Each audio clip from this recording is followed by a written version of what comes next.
Welcome to Evangelical Edge. Here's today's Evangel devotion. Today's scripture reading is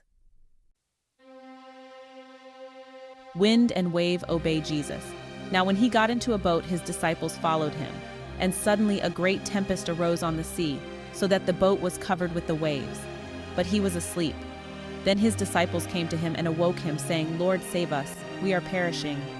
But he said to them, "Why are you fearful, O you of little faith?"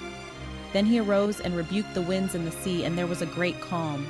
So the men marveled, saying, "Who can this be, that even the winds and the sea obey him?" We hope you enjoyed today's scripture reading. Come back for more. New videos posted every day. Thank you for listening to Evangelical Edge. May God bless you.